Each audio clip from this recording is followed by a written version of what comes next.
Clifton Davidson is the head coach of the Bosque Bobcats. You probably can't tell by his demeanor at practice, but he is still recovering from the biggest loss anyone can suffer. For someone who didn't know Elijah Davidson, what kind of person was he? What kind of basketball player was he? I just think he was a great kid. Just very friendly, open. From all the people that I've been talking to over the last year and a half, everybody felt like he was their best friend. Just that he made them feel like they were super special. He was really good at everything. Art, music, dancing, just about everything. It's kind of made you jealous a little bit.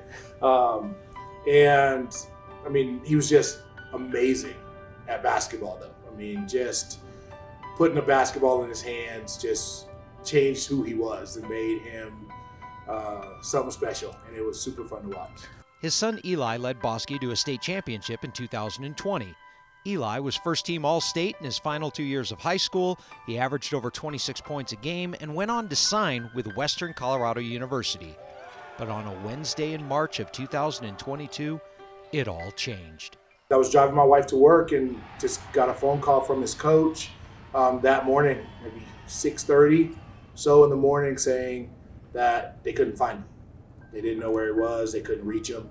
And I just kind of immediately knew something was wrong. We just kind of left here to go and find out what the heck was going on.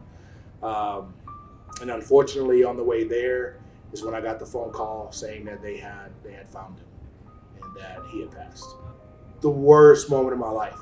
Like right now, I can remember hearing those words and the feelings that I had, the emotions that I had, and it all just comes back every single time that I think about it, and just the pain of hearing that you never, as a father, think that you're going to hear, and hope that you never hear when it comes to any of your children. You know, some days are much better than others, and other days are still pretty debilitating.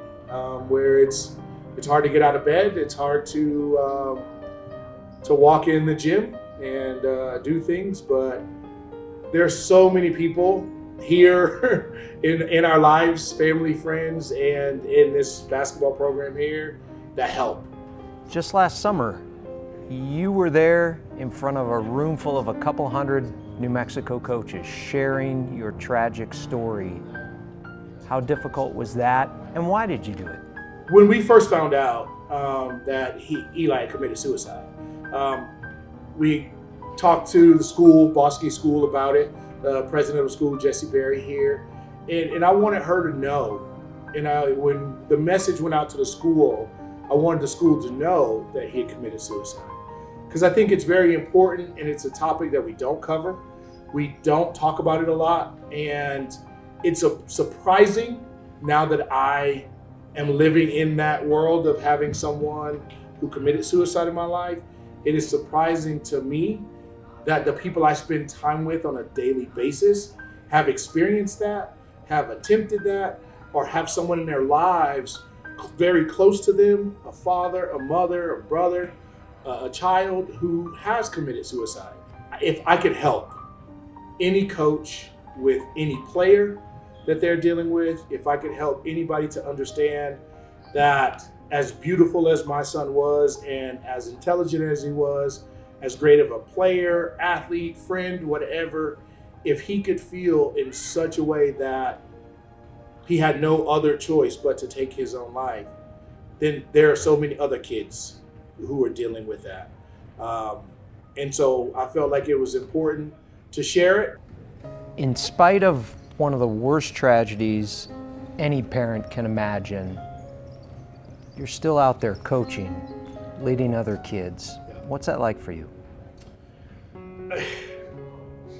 They save me every day, right? I mean, the opportunity to coach them, to see them grow from little children, especially at Bosque when they come in at 6th grade, to the men that they are going to be when they leave here, and the impact that I can have in that is so powerful. took me a while. It took me 4 months or so before, honestly, my wife said, you need to get out of the house and go coach.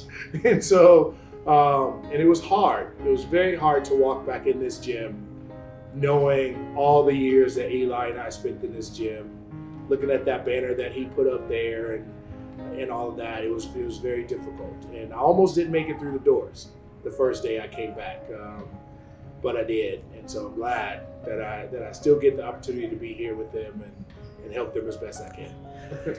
Coach admits his son wrestled with anxiety and depression. He battled injuries, illness, relationship problems, the loss of a friend, and struggled with self-belief and confidence. But Coach Davidson wants to remind others to continue to fight and talk. I just want people to talk about their struggles, talk about their depressions. My wife and I, even with our own friends, would never talk about our kids' struggles and difficulties, right?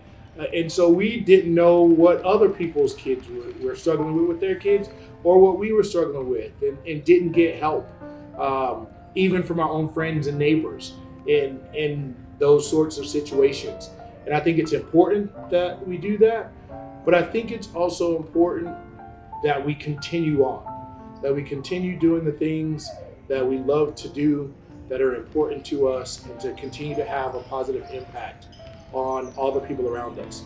Because despite my tragedy and despite what happened in my family, there are other people every day who are relying on me to be a difference in their lives.